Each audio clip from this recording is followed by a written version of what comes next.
Anything you say will be used in these proceedings. I now invite Dr. Okello to read out the charges. Dr. Okello.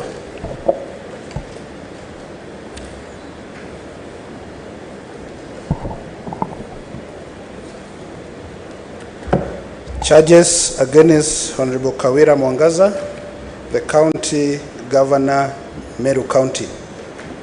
Charge number 1, nepotism, illegal appointments, unlawful dismissals, and usurpation of the constitutional and statutory functions of county organs. Ground 1, appointment of husband to county offices.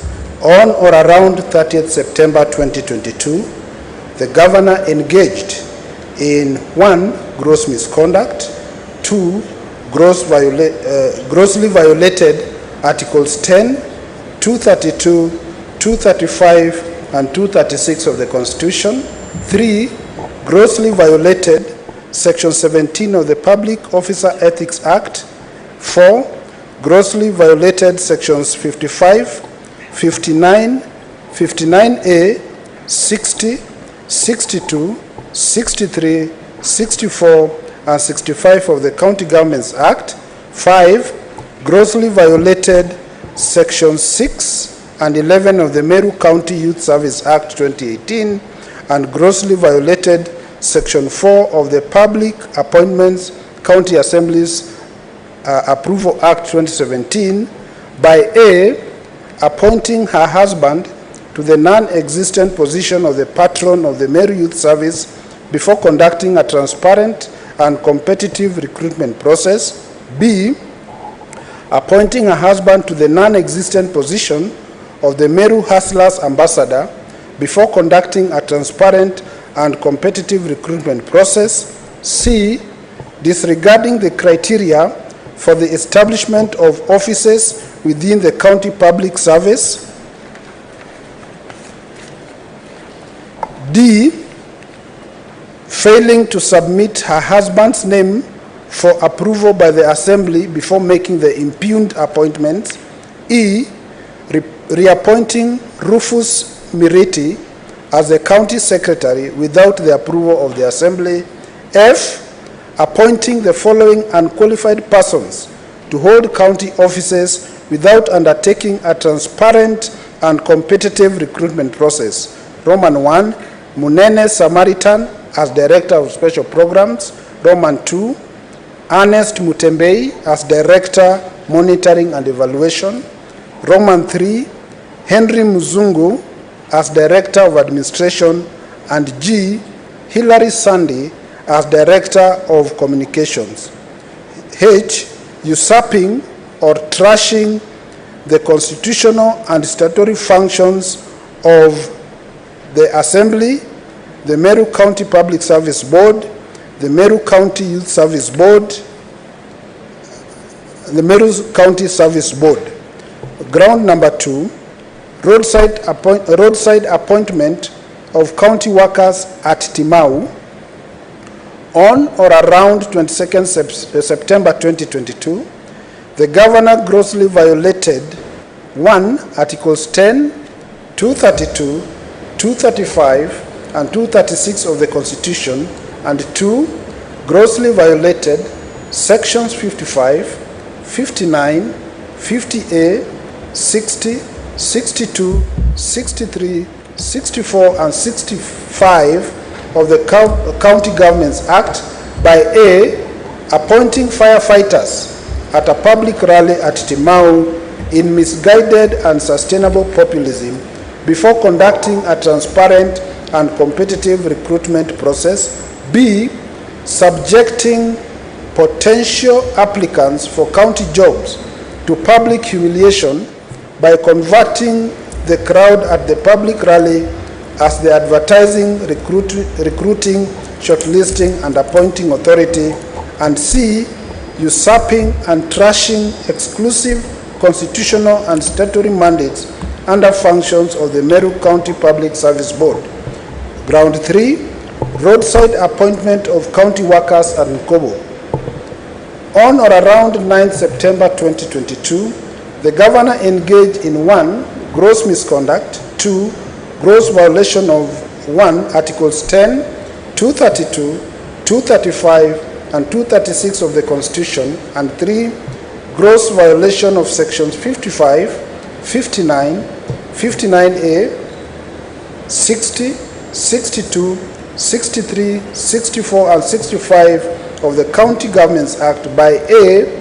Appointing market guards at a public rally at Mkobo in misguided and sustainable populism before conducting a transparent and competitive recruitment process,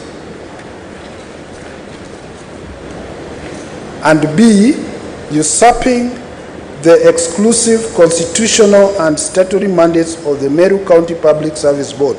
Ground number 4, roadside appointment of county workers at Kianjai. On or around 9 September 2022, the governor engaged in 1. Gross misconduct, 2. Gross violation of Articles 10, 232, 235, and 236 of the Constitution, and 3. Gross violation of sections 55, 59, 59A, 60, 62, 63, 64, and 65 of the County Governments Act by A.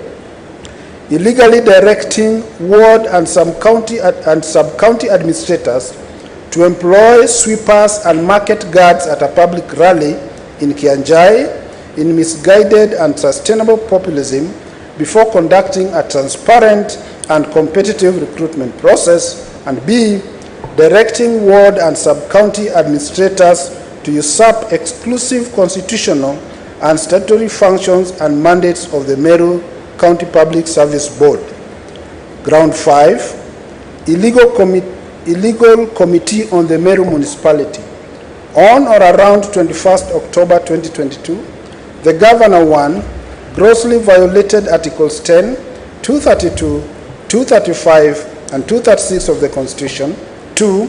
Grossly violated sections 12, 14, 15, and 20 of the Urban Areas and Cities Act. And 3. Grossly violated the charter establishing Meru municipality by A. Illegally appointing a committee to manage Meru municipality affairs at a public rally at Kinoru, yet the function is vested in the Meru Municipality Board. B. Directing the aforesaid illegal committee to usurp the functions of the Meru Municipal Board. C. Usurping the functions of the Meru County Public Service Board. And D. Trashing the procedures for the appointment of county public officers. And E. Spewing hate speech against the G4S company. Honorable Governor, for first charge, you plead guilty or not guilty? Not guilty.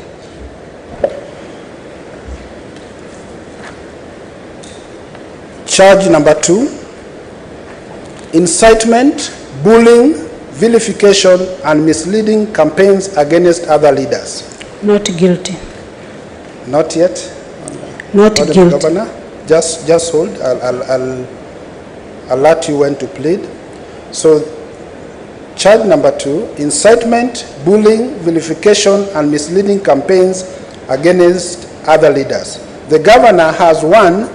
Grossly violated Articles 10, 73, and 75 of the Constitution. 2. Grossly violated Section 19 of the Public Officer Ethics Act. 3. Grossly violated Sections 29 and 34 of the Leadership and Integrity Act. And 4. Repeatedly engaged in gross misconduct by A. Holding public vilification, incitement, and humiliation rallies against members of the County Assembly and other elected leaders. B. Falsely accusing members of the Assembly and other elected leaders of cartelism, blackmail, greed, corruption, and intimidation. C. Holding public vilification, incitement, and humiliation rallies against the Catholic Church and the Catholic clergy. And D. Inciting the public against members of the Assembly and other elected leaders while knowing that such conduct can easily trigger violent reactions and cause serious breaches of the peace. Ground number 2, humiliation of the minority leader. On or about 24th October 2022, the Governor 1 grossly violated Articles 10, 73 and 75 of the Constitution. 2, grossly violated Section 19 of the Public Officer Ethics Act. 3, grossly violated Sections 29 and 34 of the Leadership and Integrity Act.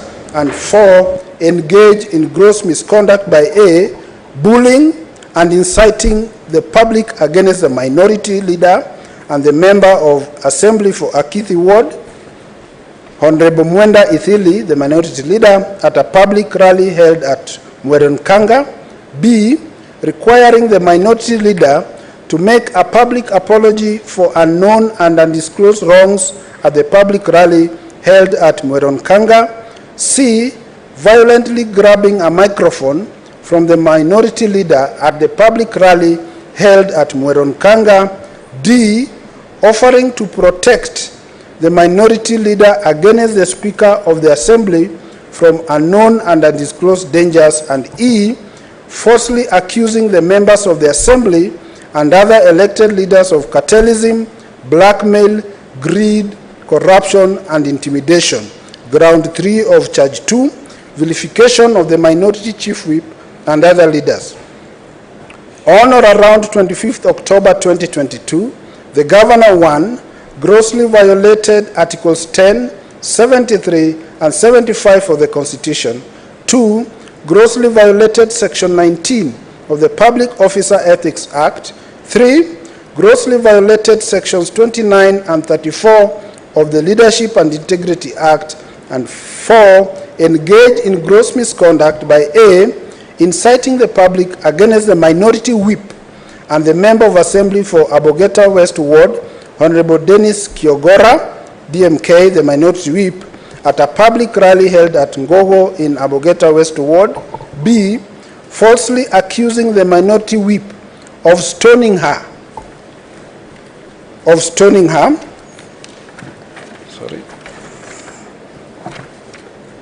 And C, falsely accusing the members of the Assembly and other elected leaders of cartelism, blackmail, greed, corruption, and intimidation. Ground 4 of Charge 2, vilification of the Senator of Meru County. On or around 12 September 2022, the Governor 1 grossly violated Articles 10, 73, and 75 of the Constitution. 2, grossly violated Section 19 of the Public Officer Ethics Act. 3, grossly violated Sections 29 and 34 of the Leadership and Integrity Act. And 4, engage in gross misconduct by A, inciting the public against the Senator of Meru County, Honorable Kathuri Murungi, the Senator, at a public rally held at Lare in Tunene Ward. B, falsely accusing the Senator of demanding a share of county government appointments. C, falsely accusing the Senator of antagonizing and creating a wedge between the Governor and the President of the Republic of Kenya. D, falsely accusing the Senator of cartelism, blackmail, greed, corruption, and intimidation. Ground 5 of Charge 2, vilification of the Cabinet Secretary for Agriculture. On or around 12 September 2022, the Governor 1 grossly violated Articles 10, 73, and 75 of the Constitution. 2, grossly violated Section 19 of the Public Officer Ethics Act. 3, grossly violated Sections 29 and 34 of the Leadership and Integrity Act. And 4, engage in gross misconduct by A, bullying and inciting the public against the Cabinet Secretary for Agriculture, Honorable Franklin Mithika Linturi, the Cabinet Secretary, at a public rally held at Lare in Tunene Ward. B, falsely accusing the Cabinet Secretary of demanding a share of the county government appointments. C, falsely accusing the Cabinet Secretary of antagonizing and creating a wedge between the Governor and the President of the Republic of Kenya. And D, falsely accusing the Cabinet Secretary of cartelism, blackmail, greed, corruption, and intimidation. Ground 6 of count 2, on or around the 9th November 2022, or rather vilification of the MP for Tigania East constituency. On or around the 9th November 2022, the governor and her husband, 1, grossly violated Articles 10, 73, and 75 of the Constitution. 2, grossly violated Section 19 of the Public Officer Ethics Act. 3, grossly violated Sections 29 and 34 of the Leadership and Integrity Act. And 4, engaged in gross misconduct by A, inciting the public against the Member of Parliament for Tigania East constituency, Honorable Mpuri Aburi, the MP for Tigania East, at a public rally held at Mbaranga in Karama Ward. B, falsely accusing the MP for Tigania East of demanding that the governor appoint the MP's wife as a county executive committee member. C, falsely accusing the MP for Tigania East of demanding that the governor pre-qualifies his 12 companies for the award of county tenders. D, falsely accusing the MP for Tigania East of presenting fake pending bills for payment by the county government. And E, falsely accusing the MP for Tigania East of cartelism, blackmail, greed, corruption, and intimidation. Count 7 of charge 2, vilification of the Catholic Church and clergy. On or around 17th October 2022, the governor, 1, grossly violated Articles 10, 73, and 75 of the Constitution. 2, grossly violated Section 19 of the Public Officer Ethics Act.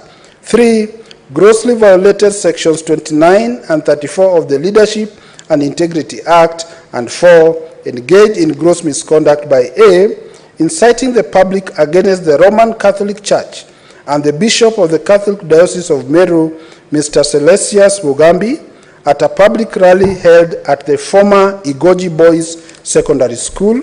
B, falsely accusing the Catholic Church of grabbing public land. C, falsely accusing the Catholic Church of cartelism, blackmail, greed, corruption, and intimidation. D, conducting a mock public prayer to demean and humiliate the Catholic Church and Catholic clergy. And E, inciting the public against religious leaders while knowing that such conduct can easily trigger violent reactions and pose a serious breach of the peace. Honorable Governor, do you plead guilty or not guilty? Not guilty. Charge 3, forceful entry into the assembly precincts and mobilization of unlawful riots against members of the assembly. On or around 19th October 2022, the governor and her husband, 1, grossly violated Articles 10, 73, and 75 of the Constitution. 2, grossly violated Sections 5 and 7 of the County Assembly's Powers and Privileges Act 2017. And 3, engaged in gross misconduct by A, forcefully entering the precincts of the assembly. B, falsely accusing members of the assembly and other elected leaders of cartelism, blackmail, greed, corruption, and intimidation. C, organizing a violent demonstration against the members of the assembly at the assembly precincts. And D, addressing a riotous crowd at the precincts of the assembly. Honorable Governor, to that charge, do you plead guilty or not guilty? Not guilty. Charge 4, violation of the public finance management laws. On or around 6 September 2022, the governor, 1, grossly violated Articles 201 and 207(1) of the Constitution. 2, grossly violated Sections 159 of the Public Finance Management Act 2022. 3, grossly violated Sections 12 and 24 of the Public Officer Ethics Act. 4, grossly violated Sections 16 and 35 of the Leadership and Integrity Act. 5, engage in gross abuse of office by A, directing the Meru Teaching and Referral Hospital to spend all revenue at source, whereas all monies raised or received by or on behalf of the county should be paid into the county revenue fund. B, issuing waivers on fees at the Meru Teaching and Referral Hospital, whereas the county executive committee member for finance is the only person legally empowered to grant such waivers. And C, directing county government officers to participate in furthering and advancing the interests of Baite TV, a media station owned by Mwangaza Advertising Limited, a private company owned by the governor through her close proxies and relatives. Honorable Governor, to that charge, do you plead guilty or not guilty? Not guilty. The last charge, misconduct relating to nomination of county executive committee members. On or around the 8th day of November 2022, the governor engaged in 1, gross misconduct, 2, grossly violated Articles 10, 73, and 75 of the Constitution, 3, grossly violated Section 10(1) of the Public Appointments, County Assemblies Approval Act 2017, and 4, grossly violated Sections 3, 4, 10, and 11 of the Meru County Retention Enhancement Fund Act 2016 by A, vilifying members of the Assembly for refusing to approve some county executive committee nominees at a public rally held at Kiangwe in Igoji West Ward. B, falsely accusing members of the Assembly of shortchanging Kasti Misheni and other nominees for the appointment to the CEC. C, illegally instructing Kasti Misheni to usurp the statutory functions of the Igoji West Ward Retention Enhancement Fund Committee by identifying the persons that would benefit from county bursary funds.